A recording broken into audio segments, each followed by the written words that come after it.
छात्रों, आज हम आपको महादेवी वर्मा द्वारा रचित संचिन किताब का पाठ गिल्लू पढ़ाने जा रहे हैं। जीवन परिचय। महादेवी वर्मा का जन्म 26 मार्च 1907 फर्रुखाबाद, उत्तर प्रदेश। मृत्यु 11 सितंबर 1987 इलाहाबाद, उत्तर प्रदेश। शिक्षा। इंदौर मिशन स्कूल से प्रारंभिक शिक्षा प्राप्त की। सन 1932 में इलाहाबाद विश्वविद्यालय से संस्कृत में एमए पास किया। कार्यक्षेत्र उपन्यासकार, कवित्री, लघु कथा लेखिका। महादेवी वर्मा जी की प्रमुख कृतियाँ व उल्लेखनीय सम्मान। प्रचलित कविता संग्रह निहार, रश्मि, नीरजा, सांध्य गीत, दीपशिखा, सप्तपर्णा, प्रथम आयाम, अग्निरेखा। रेखा चित्र, अतीत के चलचित्र, स्मृति की रेखाएं। संस्मरण, पथ के साथी, मेरा परिवार, संस्मरण। निबंध संग्रह, श्रृंखला की कड़ियाँ, विवेचनात्मक गद्य, साहित्यकार की आस्था तथा अन्य निबंध। आपको सन 1956 में पद्म भूषण, 1982 में ज्ञानपीठ पुरस्कार, 1988 में पद्म विभूषण से सम्मानित किया गया। संस्मरण, स्मृति के आधार पर किसी विषय पर अथवा किसी व्यक्ति पर लिखित आलेख संस्मरण कहलाता है। संस्मरण को साहित्यिक निबंध की एक प्रवृत्ति भी माना जा सकता है। ऐसी रचनाओं को संस्मरणात्मक निबंध कहा जाता है। संस्मरण में लेखक जो कुछ स्वयं देखता है और अनुभव करता है उसी का चित्रण करता है।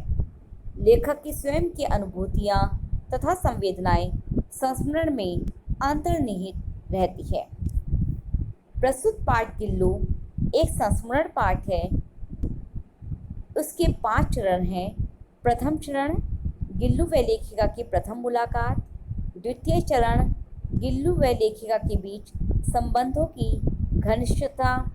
तृतीय चरण, गिल्लू के जीवन में प्रथम बसंत का आगमन। चतुर्थ चरण, गिल्लू सभी प्राणियों में अपवाद रूप। पांचवा चरण, संवेदनशील गिल्लू के जीवन का अंतकाल।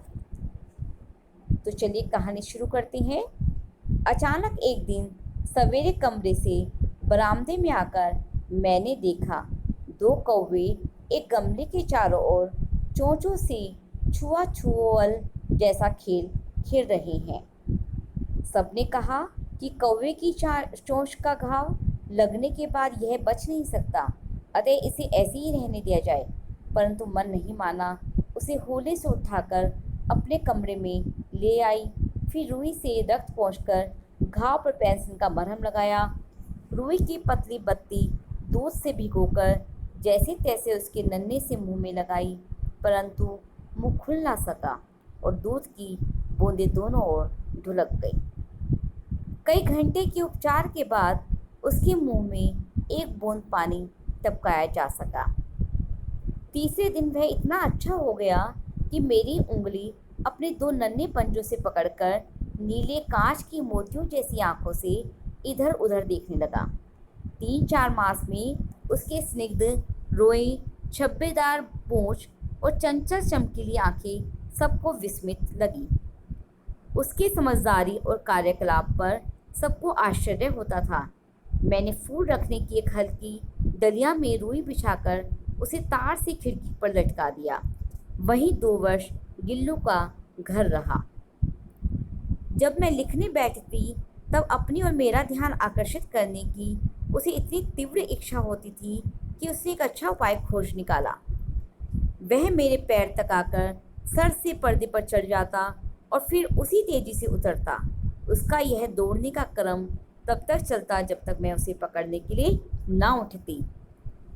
गिल्लू को पकड़कर एक लंबे लिफाफे में इस प्रकार रख देती कि अगले 2 पंजों और सिर के अतिरिक्त सारा लघुगात लिफाफे के भीतर बंद रहता।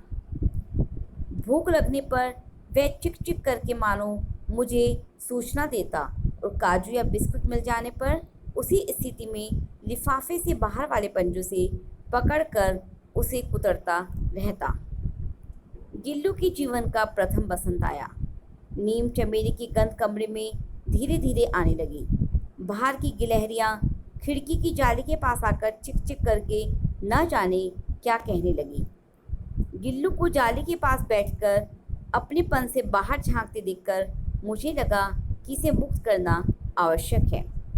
मैंने कीले निकालकर जाली का एक कोना खोल दिया और इस मार्ग से गिल्लू ने बाहर जाने पर सचमुच ही मुक्ति की सांस ली।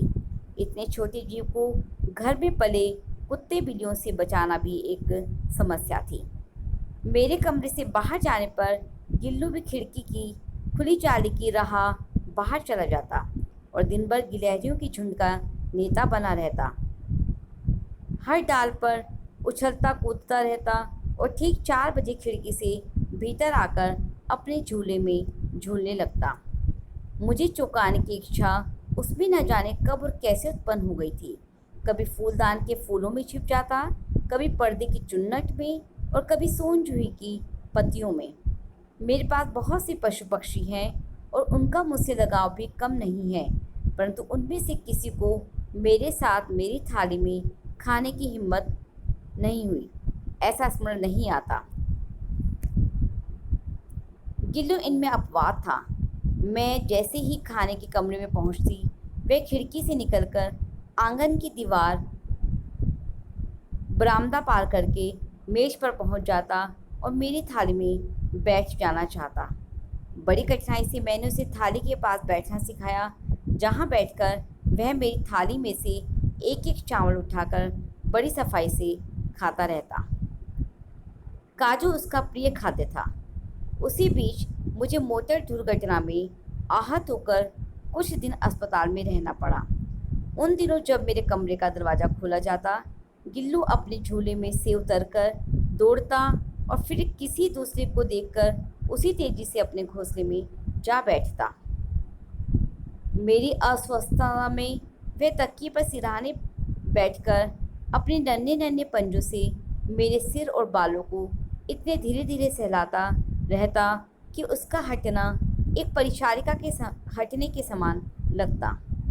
गर्मियों में जब मैं दोपहर में काम करती रहती तो गिल्लू न बाहर जाता न अपने झूले में बैठता। उसने मेरे निकट रहने के साथ गर्मी से बचने का एक नया उपाय खोज निकाला था। वह मेरे पास रखी सुराही पर लेट जाता और इस प्रकार समीप भी रहता और ठंडक में भी रहता। गिलहरियों की जीवन की अवधि 2 वर्ष से अधिक नहीं होती, अतः गिल्लू की जीवन यात्रा का अंत आ गया। उस दिन उसने ना कुछ खाया ना बाहर गया। रात में अंत की यात्रा में भी वह अपने झूले से उतरकर मेरे बिस्तर पर आया और ठंडे पंजों से मेरी वही उंगली पकड़कर हाथ से चिपक गया जिसे उसने अपने बचपन की मरणासन स्थिति में पकड़ा था। पंजे इतने ठंडे हो रहे थे कि मैंने जाग कर हीटर जलाया, उसे उष्णता देने का प्रयत्न किया, परंतु प्रभात की प्रथम किरण के स्पर्श के साथ ही वह किसी और जीवन में जागने के लिए सो गया। मैंने उसका झूला उतार कर रख दिया, खिड़की की जाली बंद कर दी, परंतु गिलहरियों की नई पीढ़ी जाली के उस पार चिक चिक करती ही रहती है और सोन जूही पर बसंत आता ही रहता है।